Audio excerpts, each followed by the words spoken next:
오늘부터는 전도서 말씀을 함께 나누기로 합니다. 이 전도서는 문학상 지혜 문학에 해당합니다. 지혜 문학은 주전 10세기부터 생긴 문학입니다.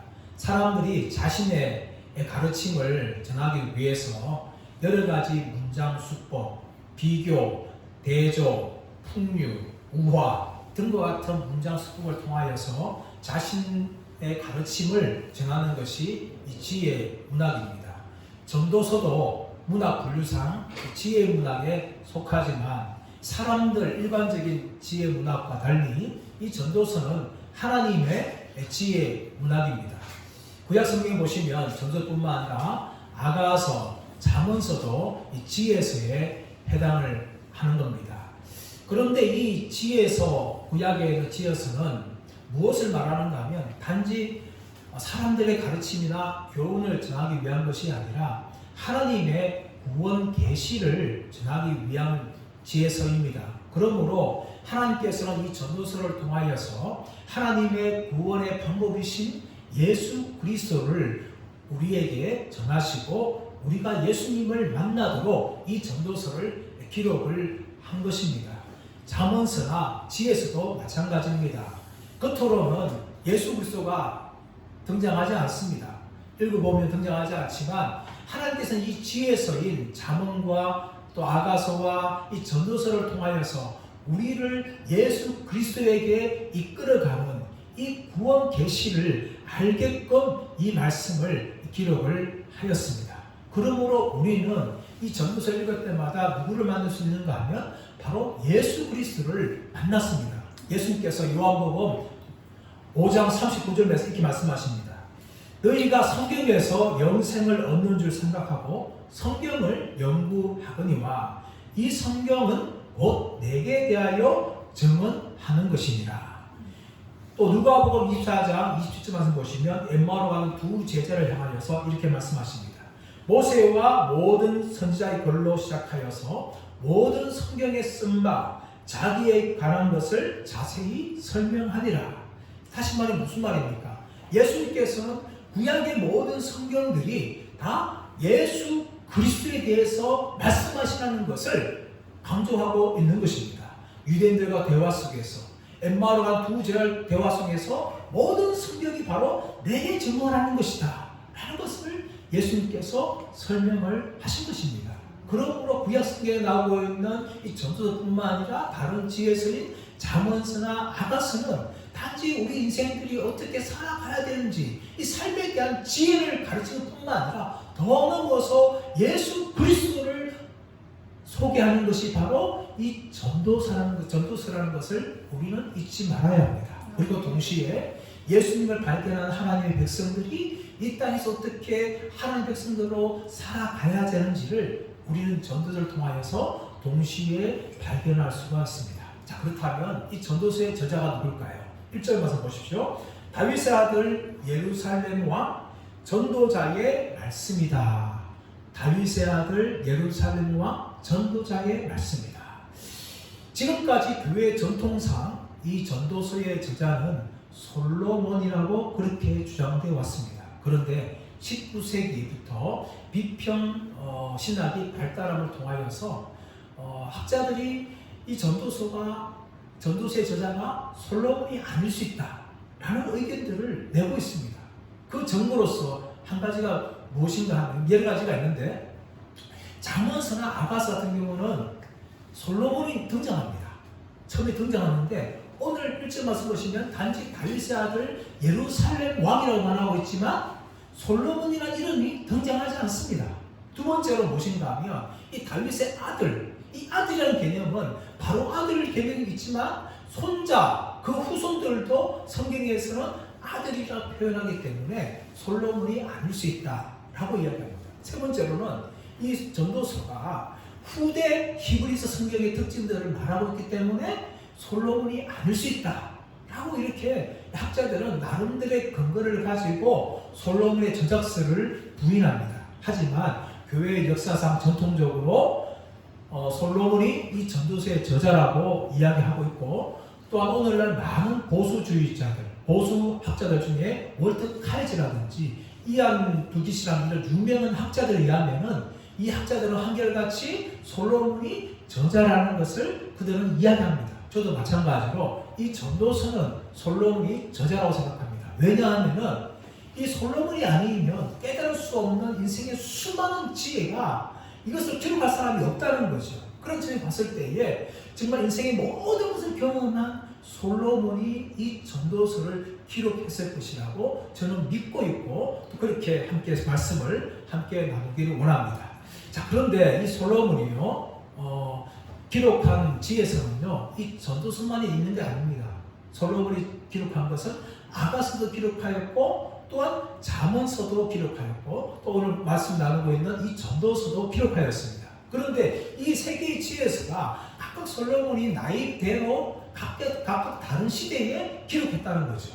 예를 들어서 아가서 같은 경우는 솔로몬이 젊은 시대에 기록한 거예요. 아가서가 뭡니까? 솔로몬과 술람이 여인과의 이 사랑 노래를 기록한 것이 아가서입니다. 이것은 솔로몬이 젊은 시절 때에 술람이 여인과의 사랑에 빠졌을 때 노래했던 그런 지혜서가 바로 아가서라는 거죠.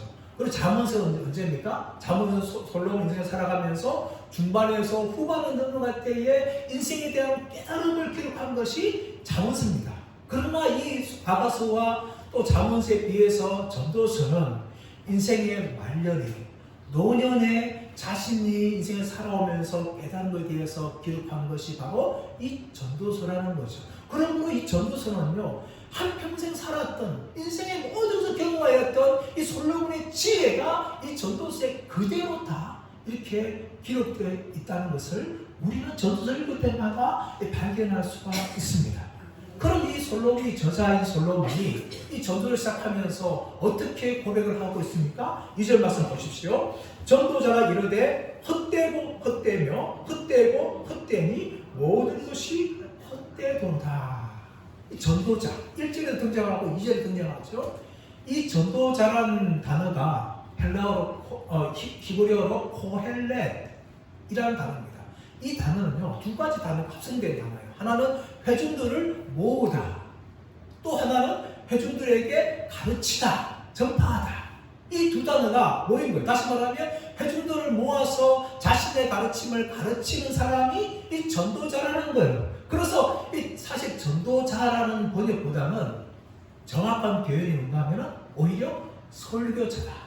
설교자. 학교에서 강의를 가르치는 교사가 아니라 목회를 하는 목사로서 성도들이 어떻게 세상을 살아야 되는지를 가르치는 설교자가 더 합당한 번역이에요. 그래서 쉬운 성경에서는요 아예 대놓고 전도자를 번역하는 것이 아니라 설교자를 그렇게 번역했어요. 솔로몬은 설교자가 되어서 자신이 어떻게 인생을 살아왔는지에 대해서 생각하면서 어떻게 인생을 살아야 되는지에 대해서 또 인생이 무엇인지에 대해서 회중들에게 그렇게 설교를 하고 있습니다. 그렇다면 이 설교자가 인생은 무엇이라고 설교합니까? 이절 말씀 보시면 헛되고 헛되며 헛되고 헛되니 모든 것이 헛되도다. 여러분 이것을 보게 되어지면 마치 허무주의자나 염세주의자 같은 고백이 아닐까 하는 생각이 듭니다. 여러분 이 솔로몬은요 우리 인생이 헛된 것이다 라고 이야기합니다. 이 헛되다는 히브리 단어가 헤벨이라는 단어예요. 그래서 정확히 말하면 입김, 숨, 안개 이것이 바로 헤벨입니다. 헤벨. 그래서 그것을 입김, 안개 이런 것을 다 금방 사라지지 않습니까? 그래서 의미를 부과해서 헛되다 이렇게 번역을 한 겁니다. 사실은 히브리 단어 헤벨은요 입김, 숨 이런 것이 헤벨입니다. 이 헤벨, 헛되다는 단어를 영어로 번역하는 성경을 보게 되어지면 vanity, meaningless 다시 말하면 헛되고 아무런 의미 없고 가치가 없다 이렇게 이 헛되라는 헤벨을 영어는 그렇게 번역을 하였어요. 우리 한글 성경에서 무조건 헛되고 헛되고 헛되고 헛되다 이렇게 헛되다고 번역하였지만 사실은 이 번역이 정확한 번역이 아니에요. 이 헤벨이라는 단어는 굉장히 많은 의미를 가지고 있습니다. 그리고 원래 의미는 뭔가 하면은 숨, 호흡, 입김 이게 헤벨 구약성 창세기 4장 말씀 보시면 가인과 아벨이 나오지 않습니까? 그 아벨과 같은 단어는 뭔가 하면 헤벨이.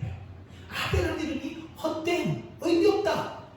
정확한 말하면 숨이다. 이게 아벨의 의미예요. 아벨이 그렇지 않습니까? 하나님 앞에 똑같이 가인과 함께 예배를 드렸는데 하나님이 믿음으로 드린 아벨 제사를 연락하시고 가인 제사를 받지 않았어요. 가인이 분해서 어떻게 합니까? 아벨을 불러 유인해서 아벨을 죽였습니다. 아벨은 하나님 제사 드린 적밖에 없는데 그 때문에 자신의 인생이 호흡처럼 그렇게 사라져버린 것이, 허무하게 사라져버린 것이 바로 아벨의 인생이었습니다. 그래서 헤벨, 숨, 호흡 있게 되는 거죠. 올 2023년도 5월 달에 미국 일리노이 중부에서 모래폭풍이 갑자기 세게 불었어요.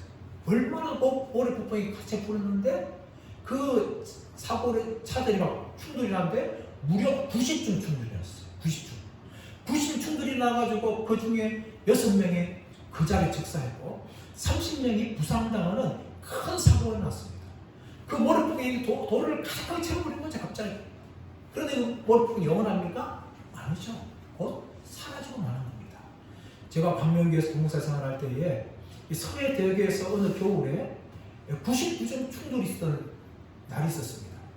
그때 제 같이 사역했던 부목사님 한 분이 신방 가는 중에 서해 대교를 통과했어요.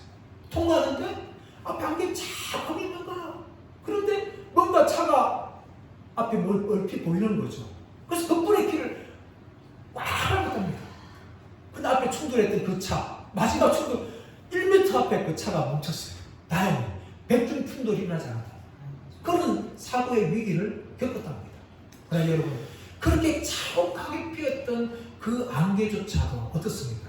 해가 뜨게 되시면 그냥 사라지는 것이 안개입니다. 우리의 입김 훅 불어보십시오. 1초만 있다가 사라지는 겁니다. 흔적 없이 사라지는 것이 바로 헤벨. 그것이 바로 인생이라는 것을 솔로몬이 우리에게 말하고 있는 것입니다. 이런 인생을 살아가는 우리들, 인생이 살아가면서 솔로몬 우리에게 무엇을 가르치고 있습니까? 두 가지를 가르치고 있습니다. 하나는 무엇이 영원한가? 무엇이 영원한가? 여러분 3절 말씀 보십시오. 해 아래에서 수고하는 모든 수고가 사람에게 무엇이 유익한가? 4절 말씀에는 한 세대는 가고 한 세대는 오되 땅은 영원히 있도다. 여러분 우리 인생은 이 김처럼 안개처럼 금방 사라지는 거예요. 이런 인생을 향하여서 솔로몬은 무엇이 영원한가? 라고 우리에게 말하고 있는 겁니다. 해 아래에서라고 생각하죠. 해 아래에서. 해 아래에서는 해가 뜨고 있는 그 땅 아래에 살고 있는 이 세상, 우리 살고 있는 이 세상, 이 사람들을 말하고 있는 겁니다. 이 해 아래에서 수고하는 모든 수고가 모든 사람에게 무엇이 유익한가? 여러분 이 해 아래에서 많은 사람들이 살고 있습니다. 살고 있죠. 근데 여러분 이 해 아래에서 수고하는 모든 수고, 이 땅에 많은 사람들이 수고를 하고 있지 않습니까? 이 수고라는 단어가 히브리 단어 아말이라는 단어입니다. 이 아말이라는 단어는 그냥 일하다 그런 단어인 아바드라는 단어 다른 단어예요. 이 단어는 아말인데 이것은 일하는데 굉장히 고통하는 일을 말하고 있는 겁니다. 아주 심한 중노동을 말하는 거예요.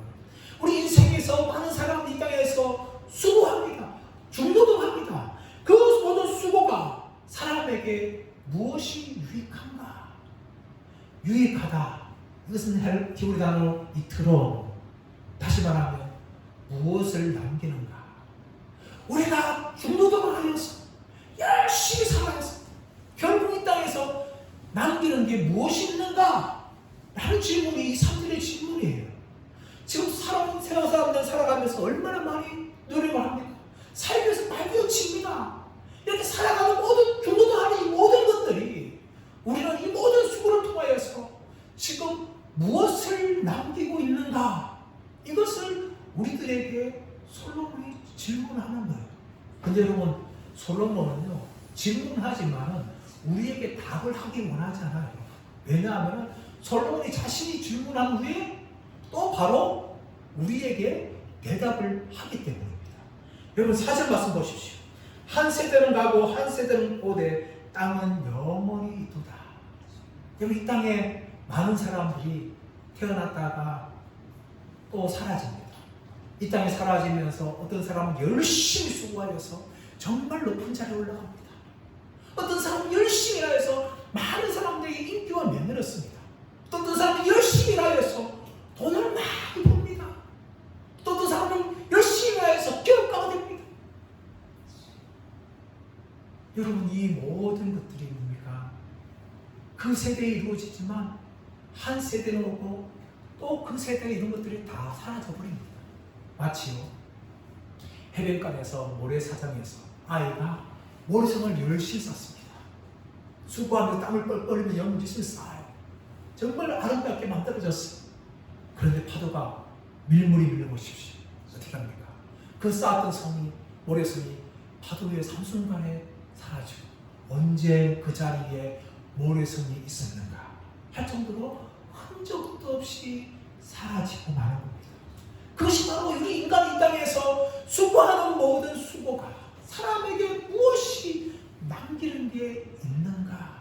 어떤 것이 유익한가? 여기에 반해서 여러분 5절, 6절, 7절에서는 4절 말씀 보시면 땅은 영원히 있도다 라고 이야기하죠. 인간은 이 땅에 다 사라져 납니다. 그런데 인간 살아왔던 그 땅은요 영원히 있도다 라고 이야기합니다. 이 영원이라는 단어는 히브리 단어 올람이라는 단어인데 이것은 헤벨과 반대적 의미를 가지고 있어요. 올람이라는 단어는 영원하다는 거죠. 그런데 이 영원을 생각할 때에 현대인들이나 헬라 사람들이나 그리고 히브리 사람들은 생각이 다릅니다. 현대인들과 헬라 사람들은요 이 영원이라는 관점을 현재에서 미래를 생각하죠. 미래의 영원한 시간 그것을 영원이라고 생각합니다. 그러나 히브리 사람들은요 그렇게 생각하지 않습니다. 영원을 생각할 때에 아주 먼 옛날을 이야기합니다. 그래서 하나님이 천지를 창조했던 그때부터 땅은 지금까지 영원히 있도다 라는 것이 히브리 사람들의 생각이에요. 여러분 인간은 이 땅에 살다가 다 사라집니다. 그러니까 살았더니 터져냈던 이 땅은요 지금까지 하나님이 천지를 창조했던 부터 지금까지 영원히 존재하고 있습니다. 그리고 5절 말씀 보시면 나오고 있는 해라든지 6절 말씀 보시면 바람이라든지 그리고 7절에 나오고 있는 모든 강물들 반복하여서 지금까지 있습니다. 해는요 동에서 뜨다가 서에서 지고 또 동에서 뜨다가 서에서 지는 것을 천지 창조 때부터 지금까지 계속해서 반복하고 있습니다. 또 바람도 마찬가지입니다. 이쪽에 불었다가 남에서 북쪽에 불었다가 오고 가는 바람은 지금까지 계속해서 불고 있습니다. 그 강물도요 계속 흘러가면서 바다로 계속해서 지금까지 흘러가고 있어요. 그래서 하나님이 천지를 창조할 때부터 지금까지 영원토록 반복되어지고 있는 현상입니다. 이렇게 계속해서 무한히 반복되어지는 거죠. 그러나 인간은 어떻습니까? 인간은 이 땅에서 정말 찬란한 문명을 이룬다 할지라도 그 문명들조차도 다 사라지고 말았습니다. 이집트 문명, 바벨론 문명, 메소포타미아 문명 이런 수많은 인간의 문명들이 세워졌지만 그 문명들이 역사에 흔적만 남겨두고 다 사라지고 맙니다. 이것이 바로 인간의 유한함입니다. 이런 인간 유한에 비해서 만물은 무한하고 있는 것이요. 계속해서 천상들은 지금까지 반복적으로 계속해서 지금까지 무한하게 존재하고 있습니다. 그러나 여러분 이런 무한한 존재했던 만물조차도 이 무한함을 끝을 낼 때가 옵니다. 요한계시록 21장 1절 말씀 보시면 어떻게 시작합니까? 보라 처음 하늘과 처음 땅이 없어졌고 새 하늘과 새 땅이 있도다. 처음 하늘과 처음 땅이 뭡니까? 하나님이 천지를 창조했던 이 세상입니다. 이 세상이 뭡니까? 없어졌다는 겁니다. 이렇게 무한적으로 반복하는 현상을 보여주고 있는 땅이라든지 해라든지 바람이라든지 강물조차 이런 모든 처음 있던 땅과 모든 것들이 하늘이 다 사라지고 마는 것입니다. 그러면 여기 이 땅에 영원한 것은 없습니다. 우리 인간만 영원한 것이 아니라 이 땅의 만물도 자연도 영원하지 않습니다. 그렇다면 영원한 것이 무엇일까요? 성경은 하나님만이 영원하다라고 말씀합니다.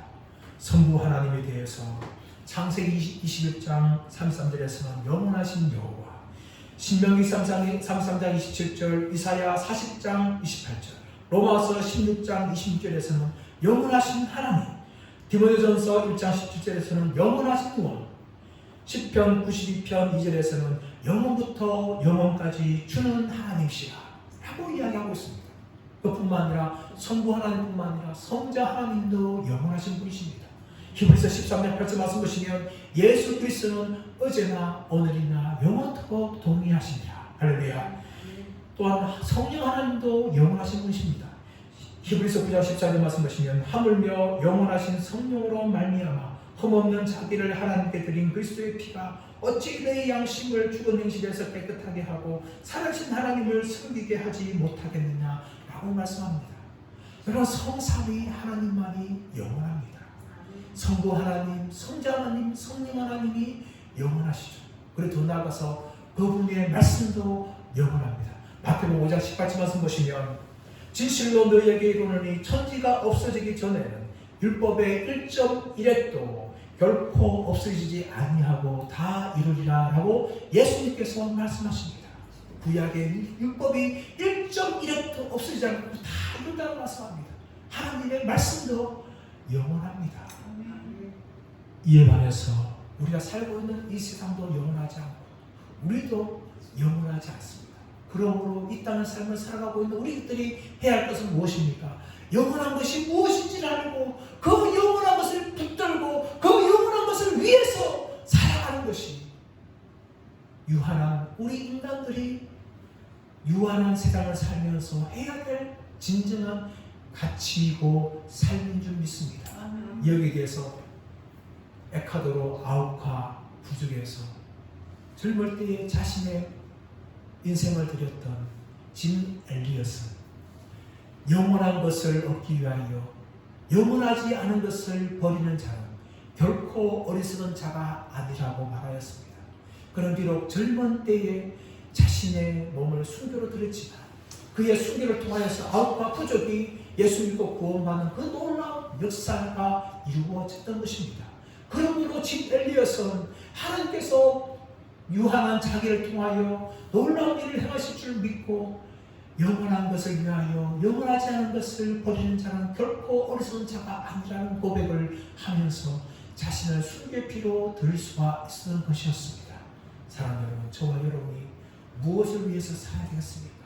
무엇을 붙들며 살아가야 되겠습니까? 영원하신 하나님을 위해서 살아가는 저와 여러분 되기를 간절히 축복합니다. 영원하신 하나님의 말씀을 붙들고 살아가는 우리들이 되기를 간절히 축복합니다. 그럴 때 바로 유한한 인생인 우리가 무한하신 하나님을 위하여 영원하신 하나님을 위하여 살게 되어지고 영원하신 말씀을 붙들며 살아가는 이 복된 삶을 살아가게 될 줄 믿습니다. 두 번째, 오늘 설교자인 솔로몬은 무엇이 새로운가? 라고 우리에게 질문을 합니다. 여러분 10절 중반전 말씀 보시면 무엇을 가리켜 이르기를 보라 이것이 새 것이라 할 것이 있으랴 라고 이야기합니다. 이것이 새 것이라 할 것이 있으랴. 여기에 대해서 솔로몬은 무엇을 말합니까? 해 아래 새 것이 없다. 그렇게 이야기합니다. 9절 말씀 보시면 이미 있던 것이 후에 다시 있겠고 이미 한 일을 후에 다시 할지라 해 아래는 새 것이 없나니. 10절 하반절 말씀 보시면 우리가 있기 오래전 세대에도 이미 있었느니라. 그럼 무엇이 새 것이 있으랴? 이 질문에 솔로몬은 어떻게 답하고 있습니까? 해 아래 새 것이 없다. 지금 있는 것도 이미 오래전부터 다 있었던 것이었다. 그렇게 솔로몬은 말하고 있는 것입니다. 그리고 솔로몬의 말이 대답이 정답이지 않습니까? 해 아래는 새 것이 없습니다. 우리가 유행을 따라간다고 이야기합니까? 하지 않습니까? 근데 그 유행조차도 새 것이 없어요. 유행은 뭡니까? 돌고 돕니다. 우리 머리 스타일도 돌고 돌고요. 옷 입는 스타일도 돌고 돕니다. 여러분 남자들도 지금 양복이 투버튼이었어.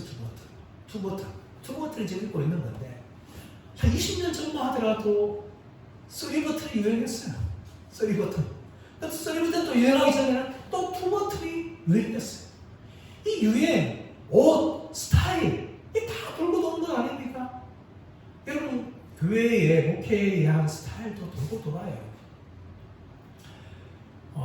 요즘에 이 대그룹뿐만 아니라 공예뿐만 아니라 이제 소그룹 뭐 중요하지 않습니까? 근데 소그룹도 여러분 가면 다 있던 것이었습니다. 순복음 교회 원로 목사님, 조영기 목사님께서 구역장 모임을 만들어내셨어요. 그 구역장 모임을 만들어내긴 배경이 무엇인가 하면 이 구역 모임을 만들어내신 것은 이 조 목사님이 하자마자 보니까 교회가 갑자기 급격하게 부흥하는 거예요. 그래서 막 주일마다 막 수백 명씩 그렇게 세례를 주었어요. 너무 과로하다 보니까 이 조영기 목사님이 세례를 주다가 그만 쓰러진 거예요. 병원에 입원했어요.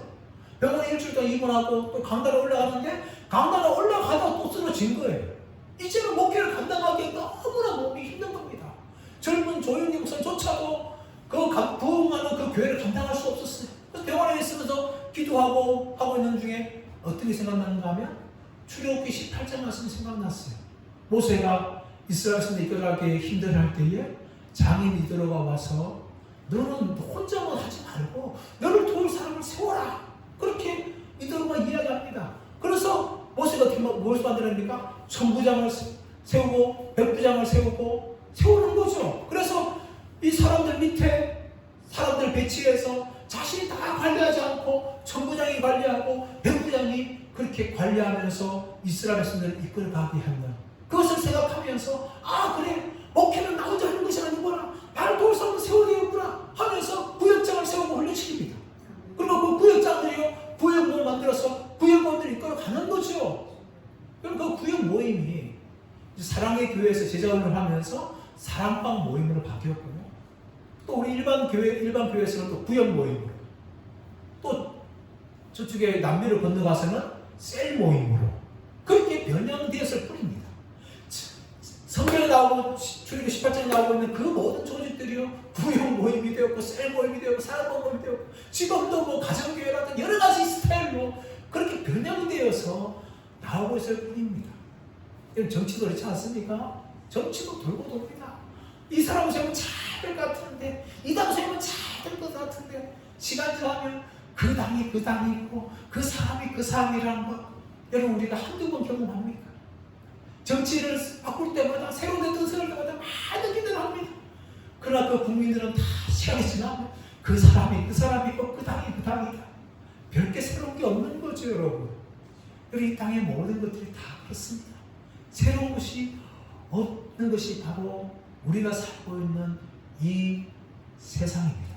그러나 여러분 완전히 새로운 것이 없는 것이 아닙니다. 오늘날 지식과 기술의 발달에 의해서 의료라든지 과학이라든지 얼마나 발전합니까? 과거에 비해서 정말 새롭습니다. 그러나 솔로몬은 왜 새로운 것이 없다고 이야기합니까? 아무리 새로운 것이라 할지라도 이미 다 과거 조상 때에 다 경험했던 것이 모양만 바꿔서 나오기 때문에 솔로몬은 새로운 것이 없다라고 이야기합니다. 그리고 더 나아가서 해별처럼 안개처럼 입김처럼 살아가는 우리 인생들에게 궁극적으로 모든 것들은 다 새로운 것이 없다라고 솔로몬은 말하고 있습니다. 그리고 더 나아가서 11절 말씀 보시면 이런 인생들이 뭡니까? 이 땅에 살고 살아가는데 아무도 기억하지 않던 존재가 되어버리는 그런 존재가 된다는 겁니다. 11절 말씀 보시면 이전 세대들이 기억됨이 없으니 장래 세대도 그 후세 세대들과 함께 기억됨이 없으리라. 여러분 우리가 이 땅에서 큰 권력을 가지고 있고 인기를 가지고 있고 부자가 된다 할지라도 시간이 지나면요 사람들의 기억 속에서 점점 사라집니다. 한때 여러분 세계의 제일 부자는 록펠러였습니다. 그러나 여러분 지금 록펠러를 기억하는 사람이 없어요. 여러분. 오히려 빌 게이츠처럼 기억하든지 아니면 테슬라의 회장인 일론 머스크를 기억하든지 그런 사람을 기억하죠. 과거에 위대했고 과거에 정말 위대한 일을 했던 그 많은 사람들의 기억 속에서 다 사라지는 존재들입니다. 또 새로운 사람이 또 등장해서 이 땅을 살아가는 거죠. 그것이 바로 우리 인간이며 인생이라는 것을 이야기합니다. 그래서 보면 새로운 분이 있습니다. 하나님이 새로운 분이죠.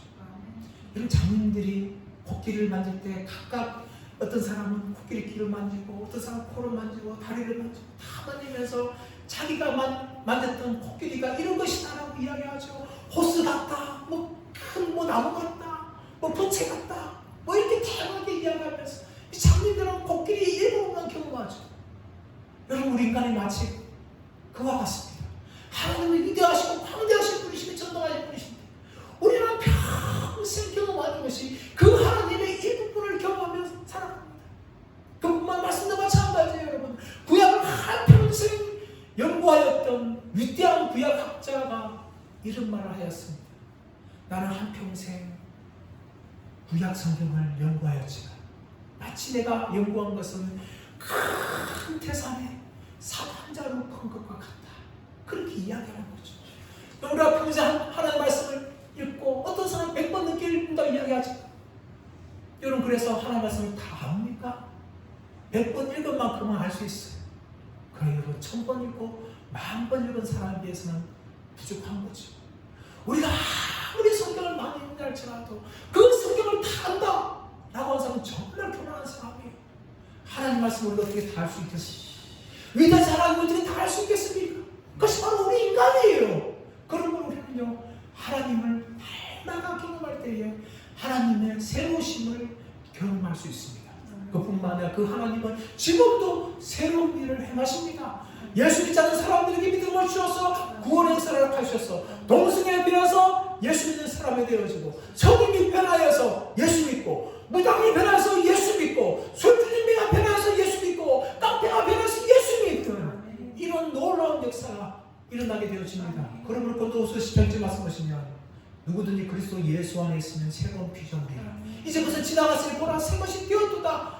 이런 피조물이 뭡니까? 창조물을 이야기하고 있는 거예요. 하나님은 지금도 새로운 창조를 하고 있습니다. 구원받지 않는 사람들 역사에서 새로운 창조물로 하나님의 새로운 자녀를 만들어가고 있고, 구원받은 우리들에게 역사에서 날마다 우리 안에 그리스도의 성품을 만들어가고 새 사람으로 만들어가는 이 새로운 역사를 지금도 하고 계시는 것입니다.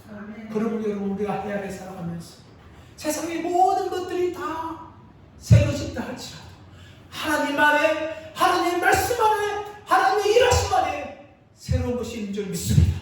우리는 평생 하나님을 경험하기 원합니다. 평생 하나님의 말씀을 읽어가기를 원합니다. 평생 하나님의 일하심 가운데 우리를 드림을 통하여 지겹고 허무하고 헛되고 무가치 않는 살아가는 것이 아니라 매일매일 새로움을 경험하고 매일매일 하나님과 동행하면서 우리에게 새로운 일을 행하시고 전국적으로는 새 나라와 새 땅을 이 땅 가운데 이루신 그 시대를 바라보면서 매일매일 하나님과 동행하며 살아가시는 저와 여러분들 되시기를 예수님의 이름으로 축원합니다. 우리